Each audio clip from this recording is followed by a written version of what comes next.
In Sweden in the 1860s, a mustache with a man was born. This man painted a lot of the upper echelon of society, including himself. But he wasn't just a Swedish narcissist, he was also a certified Swedish gooner.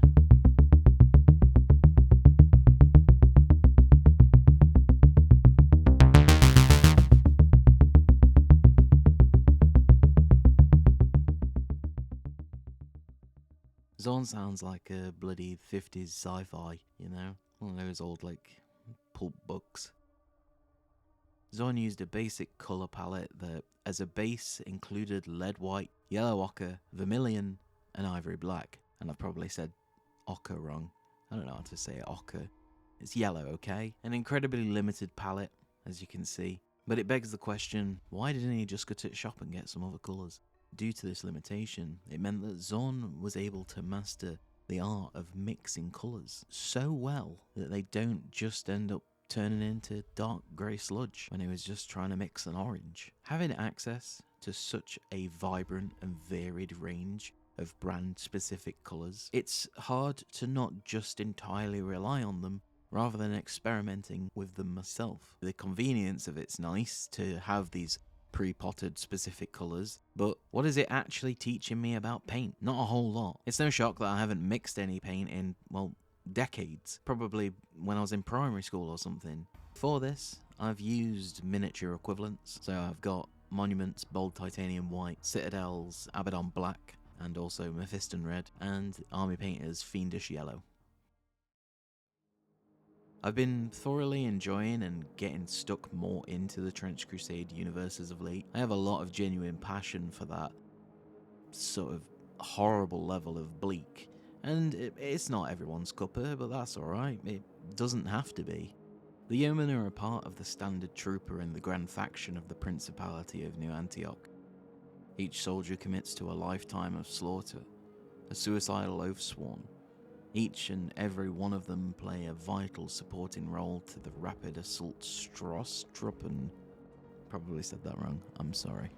And this guy, I'm painting right here, he keeps the pace of the assault with the impassioned playing of his glockenspiel. I had big struggles with this. There was a lot of occasions whilst mixing that I wasn't sure if I was happy with the colours that I'd made. It's a strange thing to doubt, but it seems other beginners have some similar issues, but that doesn't shock me, as the vast majority of corporate beginner content is catered towards you buying a set of paints, and these set of paints should and will fulfill your every need, if that's the sort of painter that you are. At the time that I was working under the Paint YouTube team, we weren't allowed to mix any paints. If it isn't in the range, tough. I've also started fully reading into colour theory, and in the book I'm reading, the author reminisces about his time in art school. The teacher would give them a task at the end of the day to go outside and just identify all the colours that they'd notice. And after doing it for about a month now, I'm seeing colours that I just never saw before. I live in a fully bricked building that's quite mossy, and because the bricks are Victorian, they're quite pink in hue with a lot of green on them as well, and there's also a lot of really desaturated yellows in there. What is really nice since reading it is that rather than my usual stare into the unknown of putting that first bit of paint onto the Mini, I felt more confident in my decision as a whole. You see, going into the process of making the colour myself has given me a bit of a sense of freedom, and I'll explain a bit more about that later. What I do want to talk about here is how nice these Prussian minis are. And I think overall it's a little bit more sentimental to myself because of my personal experiences. I saw how the industry reacted internally. To see that this small team has rose above the naysayers in the industry, it's monumental. Whether or not it's your thing, it's such an impressive feat for such a small market. There is even an underground Trench Crusade club at work. And that says absolutely everything you need to know about the impact on the industry. And this project has truly tested my limits for the idea of trusting the process. It's never an easy task to comprehend what you can't really see. Seeing comes with practice. I don't have the luxury of such knowledge yet. But this entire miniature has opened up my eyes quite a bit.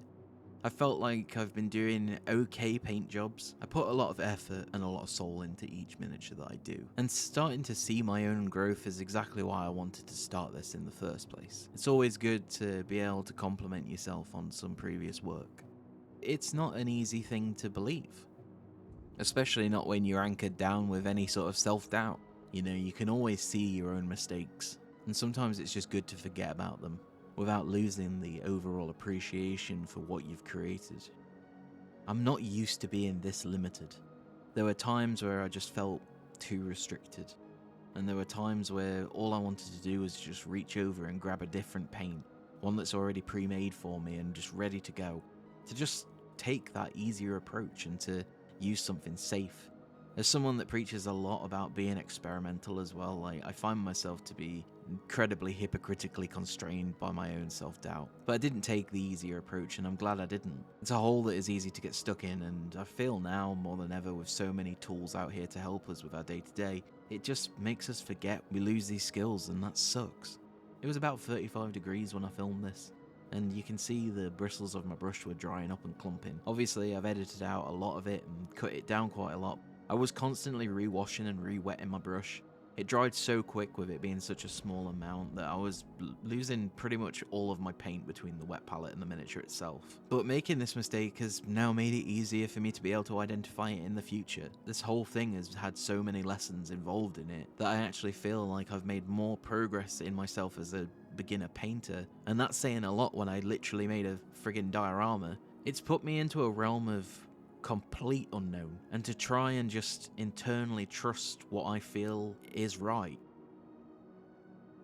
I've been experimenting more with, I want to say, a primitive regressive technique, and it's quite simple. I'm just putting too much paint on the part, letting it sit for a moment, and then wiping it away and sealing the trail pattern that it leaves behind. The blend between the darker and lighter greens has made this technique just really push the miniature further. I was genuinely quite chuffed with how the clothes came out. If I was doing a German bolt action army, I'd be pretty happy with this as camo. Mixing the colours started to come more and more natural. I almost found myself getting transfixed in watching the paint change into a colour that I was happy with. But I also started to face more problems. Zorn lacks blue. Some people will take blue with Zorn. I just wanted to stick to the 4. Not only that, I didn't even use a black with any blue in it. Most people will suggest that you use one that has like a blue shadow into it, and losing blue obviously means that I lose about half of the colour wheel, which isn't ideal, but this is all about learning. And I'm glad I didn't have access to anything that could lighten the gold that I was using, because I feel like its finish is exactly how I'd imagined it. Unvarnished, worn, antique. It gave the glockenspiel everything I expected it to. If I had done a brighter gold, a smoother gold, it just wouldn't feel right for me. I'm not a huge fan of clean miniatures. I like the work that goes into them, and if you can do it, then fucking kudos to you. Because if you're painting like box art, you've got a lot of skill. But just like with Warhammer, I just can't understand how you could have these miniatures be so squeaky clean. It's almost an immersion break for myself. There's appreciation there and there's respect there, but it's just simply not for me, and that's okay. I wanted to go with this idea that this yeoman was a battle-hardened veteran. Thinking back on the likes of people like Mad Jack, there can't be many people in the Trench Crusade universe with Titan screws. Especially not if you can go into battle against literal demons with a glockenspiel, then you are a perfect candidate for feeding the endless tides of hell. All this colour is lovely, but it's not what I want. I want the wet stench of death to be covering this miniature with 2 layers of glaze that blended and desaturated everything, shaping the entire miniature into something completely different. So I made my own glaze. Is that an achievement? I mean, I'm treating it like it is. It's always important to remember that you are new. So I mixed Abaddon Black with contrast medium. This is the part where people will tell you to do a glaze consistency, as if you know what a glaze consistency is when you're new. And I'm not going to tell you what it is. It's what you feel is right for the work you're making. And with that as well comes the grey sludge of a base. I completely forgot about the bones under his feet and the base itself. But in this, I wanted to really push everything I'd been doing. I started with bold titanium white as a base coat and kept immediately hitting it with wet blends. In hindsight, there are several occasions that I had reached a good place only to push it one more and it pushed it over into ruin every time. That's a little bit dramatic. It didn't come out the way I wanted it to, I must say. But I do think it still works. Appreciating and enjoying a mistake only enhances my experience of painting this miniature. These vital lessons of self-critique are essential. Now I'm about to go off into a rant about Tolstoy. You probably didn't expect that one. But he once said in his essay, A Confession, that artists gave each other transactional compliments, observing the writers and poets that praised one another to ensure that praise would be returned. An unwritten contract of mutual flattery designed entirely to protect their own egos. And he saw it that the great artists were just validating each other to mask their own spiritual emptiness. But this is the guy who was also suffering from an incredibly deep depression, so the fact that this made him spiral into midlife crisis is of no shock. I didn't expect to go this deep with this video, but I think it's important to note a lot of your own self-criticisms and doubts of your own creativity, especially as there's the potential for ignorance to grow. This is a very long way for me to say go outside of your comfort zone and paint something new, and do it entirely under your own knowledge and just take a more carefree approach, and you'll be surprised what you create. And it's important for you to appreciate what you've made. Even if societally it's seen as garbage, self-fulfillment is of the utmost necessity throughout the path of learning.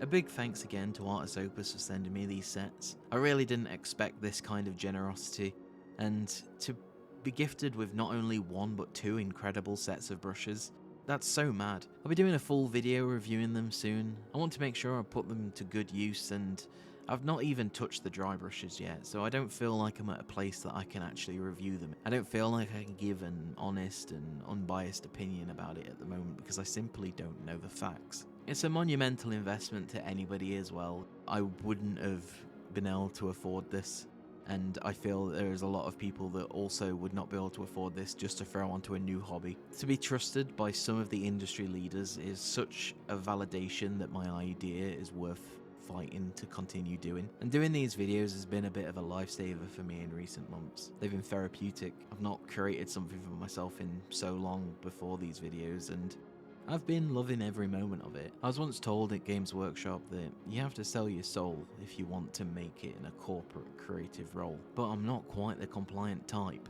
Thank you all for watching this. It means the world to see the positivity that these videos are getting, along with all the new friends that are being made along the way. Much love. See you later, alligator.